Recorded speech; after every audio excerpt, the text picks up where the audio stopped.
The cell door slammed shut, the metallic clang echoing through the cold, damp jail. Mark, dressed in his full Santa Claus outfit, the red suit, the black boots, even the fluffy white beard, sat down on the hard bunk with a sigh. He couldn't believe it. He, a top CIA agent, was locked up like a common criminal, and all because those two racist cops thought it would be funny to arrest a black Santa Claus. Little did they know they had just messed with the wrong jolly old elf. Mark's eyes gleamed with a dangerous light.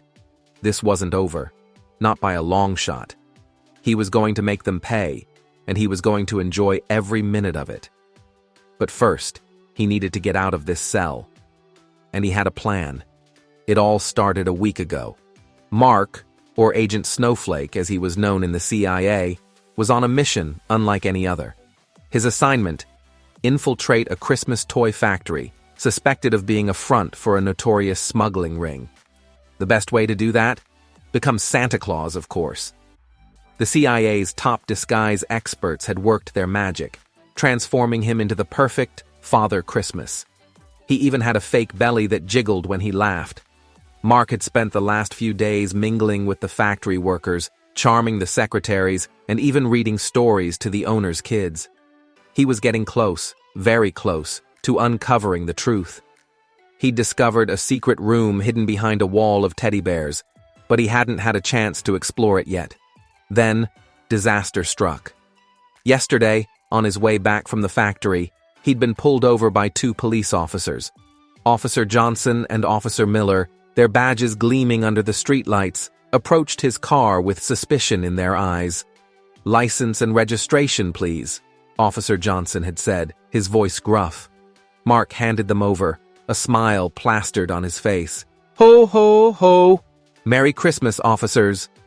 Officer Miller peered into the car, his eyes widening as he took in Mark's Santa suit. "Well, well, well, look what we have here, Johnson.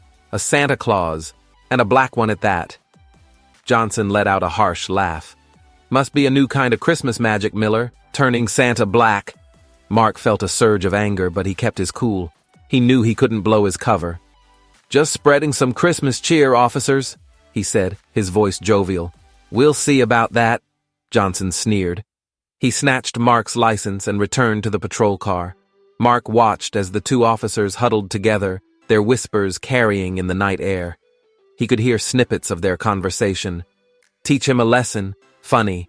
No one will believe him." A cold dread washed over Mark.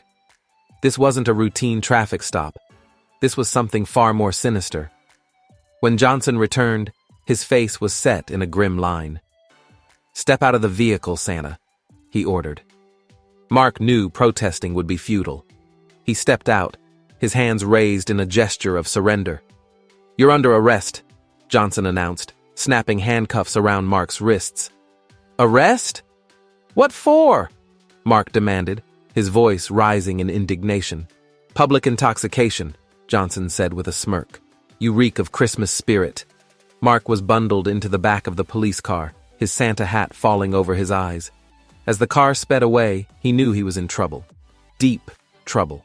But he never imagined he'd end up spending the night in jail, his secret mission hanging in the balance, and all because two racist cops thought it would be amusing to lock up a black Santa Claus. Now, sitting in the cold, damp cell, Mark's anger was simmering. He had to get out. He had to complete his mission, and he had to teach those two cops a lesson they would never forget. He glanced at the small window high on the wall. It was his only way out. The window was small, barely big enough for a child to squeeze through, let alone a fully grown man, even one with a fake belly. But Mark was no ordinary man. He was a CIA agent, trained in the art of escape and evasion. He surveyed the cell, his eyes scanning for anything that could be of use. A loose brick, a rusty pipe, even a stray piece of wire could be the key to his freedom. His gaze landed on the bunk bed. It was old and rickety, the metal frame groaning under the weight of the thin mattress. An idea sparked in Mark's mind. He grabbed the mattress and began tearing at the seams, pulling out clumps of cotton stuffing. He worked quickly, his fingers flying, until he had a pile of fluffy white material at his feet. Next, He turned his attention to the bed frame. He gripped the metal bars and pulled with all his might. The frame creaked and groaned, protesting against his efforts, but Mark persisted. Finally, with a loud screech of metal, one of the bars came loose. It was short and blunt, but it would have to do. Mark used the bar to pry loose another brick from the wall, adding it to his growing pile of escape tools. He then gathered the cotton stuffing and fashioned it into a makeshift rope, tying one end to the bed frame and the other to the loose brick. He was ready. Taking a deep breath, Mark climbed onto the bunk bed and peered out the window. It was a long way down, but he had no choice. He swung the brick towards the window, aiming for the glass. The brick connected with a satisfying crash, sending shards of glass raining down onto the street below. Mark quickly squeezed through the narrow opening, ignoring the jagged edges of the broken glass that tore at his Santa suit. He clung to the makeshift rope, his muscles straining as he lowered himself down the side of the building. Just as his feet touched the ground, a spotlight flashed on him. A gruff voice boomed from the darkness. "Hold it right there!" Mark froze. He was caught. Two figures emerged from the shadows, their faces illuminated by the harsh glare of the spotlight. It was Officer Johnson and Officer Miller, their expressions a mixture of shock and anger. "Well, well, well," Johnson sneered. "Looks like Santa's been a naughty boy." Miller chuckled. "Trying to escape, were you? Not so fast, Rudolph." Mark knew he was in trouble. He was outnumbered, outgunned, and still dressed as Santa Claus. But he wasn't giving up. He had a mission to complete, and these two racist cops weren't going to stop him.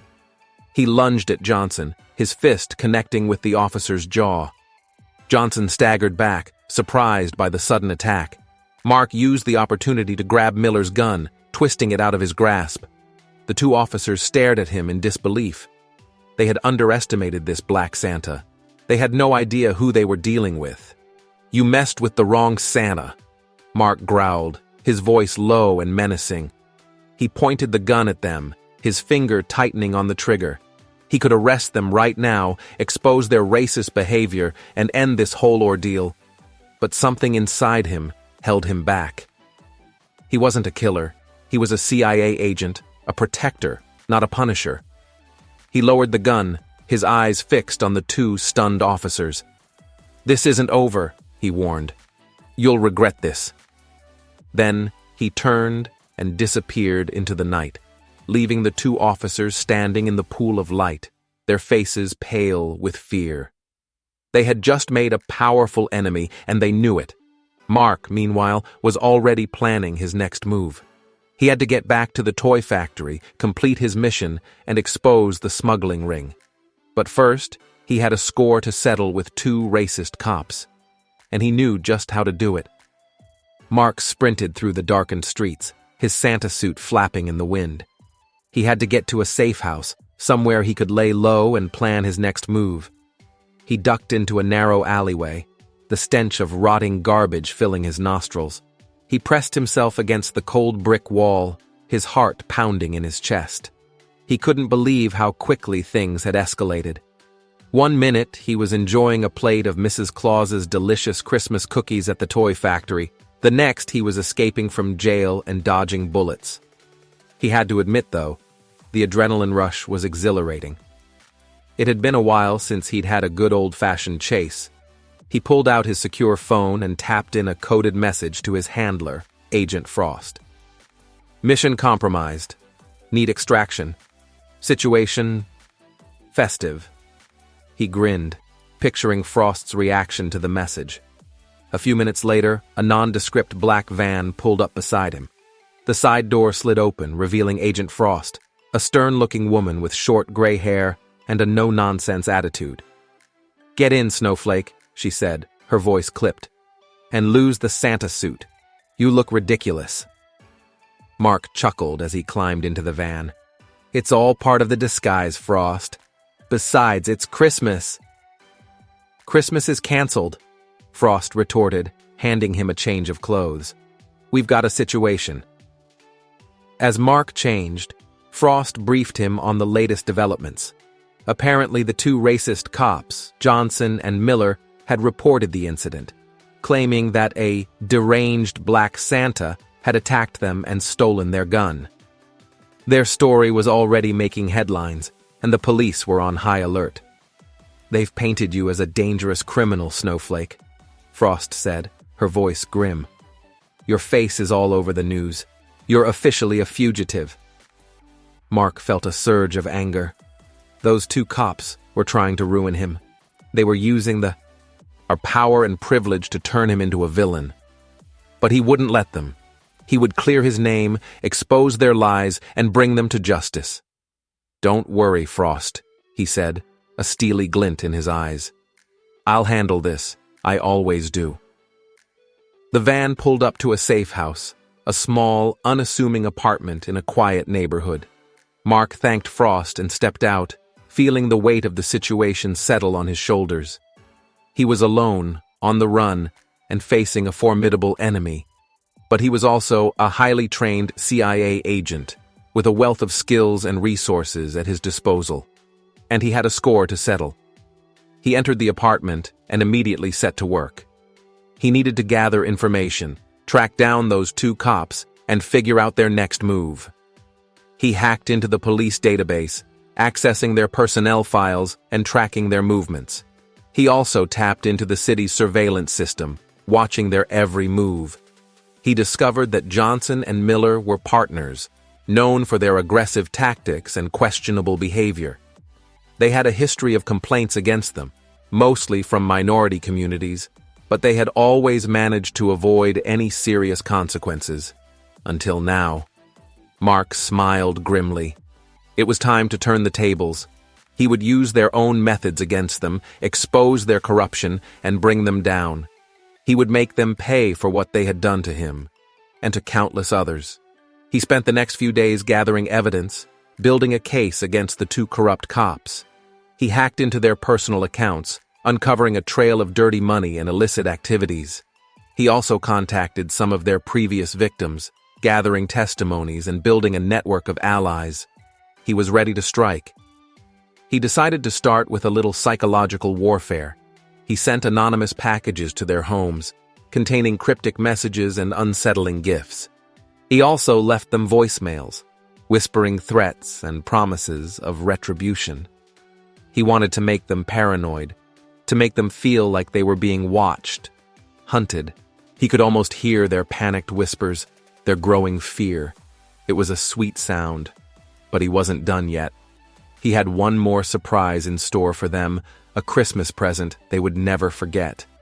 He waited until Christmas Eve, the night when they would be at their most vulnerable, their guard down. He donned his Santa suit once again, the red and white a symbol of justice and retribution. He drove to their precinct, parking his car across the street. He could see them through the window, laughing and joking with their colleagues, oblivious to the danger lurking outside. He reached into his bag and pulled out a small, intricately wrapped box. It was a gift, a special delivery for Officers Johnson and Miller. A Christmas present they would never forget. He smiled grimly. It was time to deliver some holiday cheer. Mark crossed the street, his footsteps muffled by the freshly fallen snow. He reached the entrance of the precinct and paused, taking a deep breath. This was it. Time for his grand finale. He pushed open the door, a blast of warm air hitting him in the face. The lobby was bustling with activity, officers rushing to and fro, phones ringing, and the occasional outburst of laughter. No one seemed to notice the black Santa Claus standing in their midst. Mark strode towards the front desk, his eyes scanning the room. He spotted Johnson and Miller huddled in a corner, their backs to him, deep in conversation. Perfect. He approached the desk, placing the intricately wrapped box on the counter. "Excuse me," he said, his voice booming through the lobby. "I have a special delivery for Officers Johnson and Miller." The officer at the desk, a young woman with a bored expression, looked up. "Names?" she asked, her fingers hovering over the keyboard. "Santa Claus," Mark replied with a wink.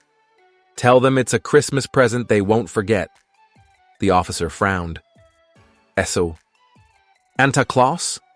she repeated, her eyes widening as she took in his full attire. Mark chuckled. "Ho ho ho! Merry Christmas!" He turned and walked towards the exit, leaving the bewildered officer staring at the box.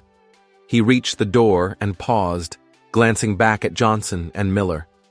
They were still oblivious to his presence, their conversation growing more animated.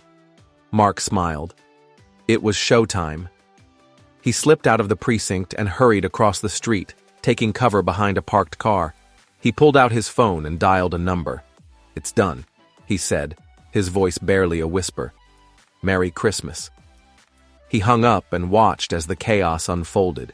Inside the precinct, the officer at the front desk had finally alerted Johnson and Miller about their special delivery. The two officers approached the desk, their faces a mixture of curiosity and apprehension. Johnson picked up the box, his brow furrowed. "What is it?" he muttered, shaking it gently. "I don't know," Miller replied, peering at the label. "It just says, 'To Johnson and Miller, from Santa Claus.'" Johnson shrugged. "Well, let's open it." He tore off the wrapping paper, revealing a plain wooden box. He lifted the lid, his eyes widening in horror. Inside the box, nestled on a bed of red velvet, was a severed hand. A collective gasp echoed through the lobby as the officers recoiled in disgust. The hand was pale and lifeless, the fingers curled into a claw. A silver ring glinted on the fourth finger. Johnson and Miller recognized the ring instantly. It was Miller's. Panic swept through the precinct as the realization dawned on them. This wasn't a prank. This was a threat. A deadly threat. The officers scrambled for their weapons, their eyes darting around the room, searching for the culprit. But Mark was long gone, watching the pandemonium from his hiding spot across the street. He smiled grimly. The hand was a fake. Of course, a prop he had acquired from the CIA's Special Effects Department. But the message was clear. He was watching them. He knew their secrets, and he was coming for them. The incident sent shockwaves through the police department and the city. The media had a field day, reporting on the Black Santa Hand incident with a mix of horror and fascination. The public was outraged, demanding answers and justice. Johnson and Miller were suspended from duty, their reputations tarnished. They were subjected to intense scrutiny, their every move scrutinized. Their lives were turned upside down. Mark, meanwhile, was enjoying his victory. He had exposed their corruption, shattered their sense of security, and brought them to their knees. He had proven that even Santa Claus could be a force to be reckoned with. But he wasn't done yet. He still had one more trick up his sleeve, a final act of revenge that would ensure Johnson and Miller would never forget the Christmas they messed with the wrong Santa Claus. The Black Santa Hand incident had thrown the city into a frenzy. The media was having a field day, the public was demanding answers, and the police department was in a state of lockdown. Johnson and Miller, suspended and under investigation, were holed up in their respective homes, living in fear of the mysterious Black Santa's next move. Mark, however, was enjoying the chaos he had created. He was staying at a different safe house now, monitoring the situation from afar. He had to admit, it was satisfying to see those two racist cops squirm. But he knew he couldn't keep this up forever. He needed to end this, bring it to a close, and move on to his next mission. He decided to pay them one last visit, a final confrontation to tie up loose ends. He chose New Year's Eve for his grand finale, a night of celebration and new beginnings. He wanted to give them a fresh start, a chance to reflect on their actions and change their ways. He donned his Santa suit one last time, the red and white now a symbol of closure and redemption. He drove to Johnso, N's house first, a modest suburban home with a neatly trimmed lawn. He parked across the street and waited. It wasn't long before Johnson emerged, his face pale and drawn, his eyes darting nervously around. He looked like a man haunted by his past. Mark stepped out of his car, his presence immediately drawing Johnson's attention. The color drained from Johnson's face, as he recognized the Black Santa. He stumbled back, his hand reaching for the gun holstered at his hip. "Don't even think about it," Mark said, his voice calm but firm. Johnson froze, his hand hovering over the gun. He looked like a cornered animal, desperate and afraid. Mark approached him slowly, his eyes fixed on Johnson's. "I'm not here to hurt you," he said. "I'm here to give you a choice." He reached into his bag and pulled out 2 small boxes, one red, one black. He held them out to Johnson. "The red box contains a gift," Mark explained. "A chance to start over, to make amends for your past mistakes. The black box contains, well, let's just say it's not something you want to open." Johnson stared at the boxes, his eyes wide with uncertainty. He looked from the boxes to Mark, his face etched with fear and confusion. "Choose wisely," Mark said, his voice low and menacing. Johnson hesitated for a moment, his mind racing. He knew he had made a terrible mistake, that he had abused his power and hurt innocent people. He also knew that the Black Santa was not someone to be trifled with. He reached out a trembling hand and took the red box. Mark nodded. "Good choice," he said. "Open it." Johnson opened the box, his eyes widening in surprise. Inside was a small golden key. "What is it?" he asked, his voice barely a whisper. "It's a key to a new life," Mark explained. "A chance to redeem yourself, to become a better man." He then handed Johnson a piece of paper with an address written on it. "This is the address of a community center that helps people who have been wrongly accused by the police. They can help you find a new path, a way to make things right." Johnson looked at the key, then at the address, his eyes filled with a glimmer of hope. He nodded slowly. "Thank you," he said, his voice choked with emotion. Mark smiled. "You're welcome," he said. "Merry Christmas."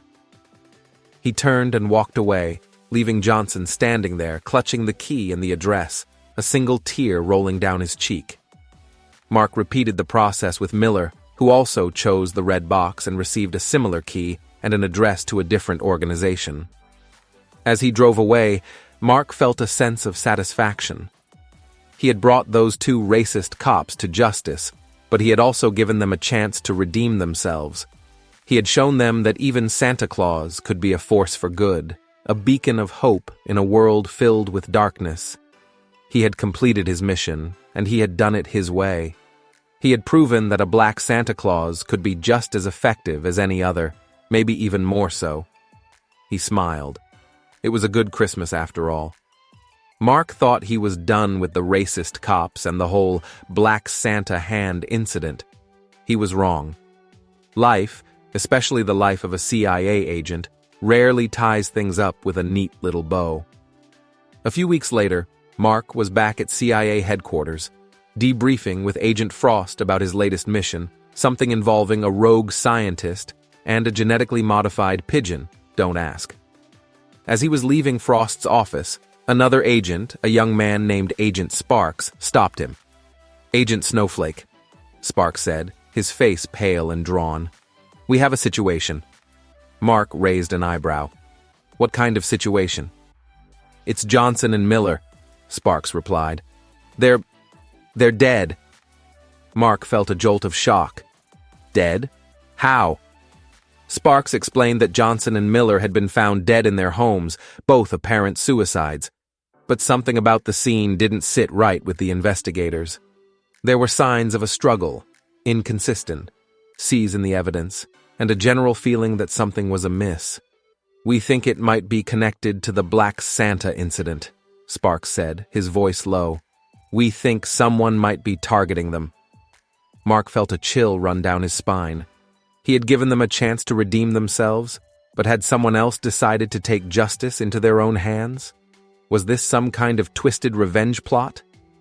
"I need you to look into this, Snowflake," Frost said, her voice grim. "Find out who's behind this and stop them before anyone else gets hurt." Mark nodded. He felt a sense of responsibility, a need to see this through to the end. He had started this, and he needed to finish it. He began his investigation by revisiting the crime scenes, examining the evidence, and interviewing the investigators. He also delved deeper into Johnson and Miller's past, looking for any clues that might lead him to their killer. He discovered that both officers had been making progress in their rehabilitation. Johnson had been volunteering at the community center, helping people who had been wrongly accused by the police. Miller had been attending therapy sessions and working on his anger management issues. It seemed they were genuinely trying to change their ways, so why would someone kill them? As Mark dug deeper, he uncovered a dark secret, a conspiracy that reached the highest levels of the police department. He discovered that Johnson and Miller had stumbled upon a network of corrupt officers involved in drug trafficking, extortion, and even murder. They had been trying to expose the ring, but they had been silenced before they could do so. Mark realized that the deaths of Johnson and Miller were not random acts of revenge. They were assassinations, carried out by the very people they had been trying to bring down. He knew he had to bring these criminals to justice, not just for Johnson and Miller, but for all the victims of their corruption. He had to expose the truth, no matter the cost. He decided to use his Black Santa persona once again, this time as a symbol of vengeance and retribution. He would become a ghost, a specter haunting the corrupt officers, reminding them of their crimes and the fate that awaited them. He began by leaving cryptic messages at their homes and workplaces, reminding them of Johnson and Miller's fate. He also hacked into their computers and phones, leaving them ominous warnings and threats. He could feel their fear, their paranoia growing with each passing day.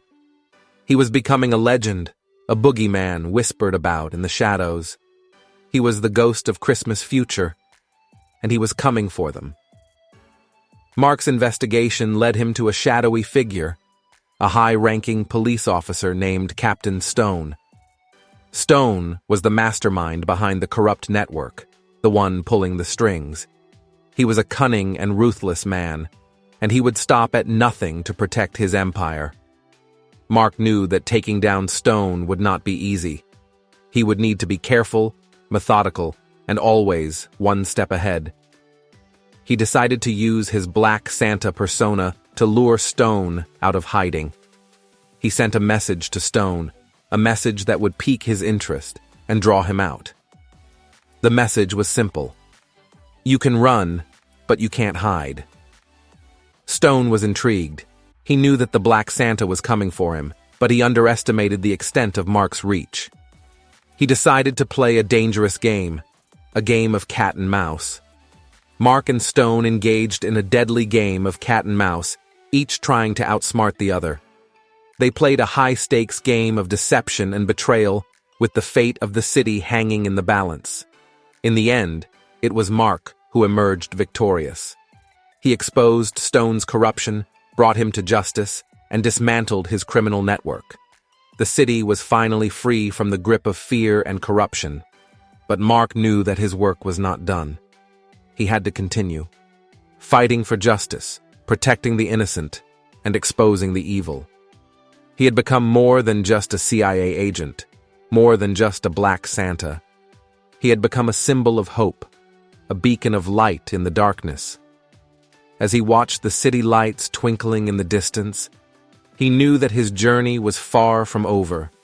There would always be darkness, but there would always be light, and he would be there to guide the way.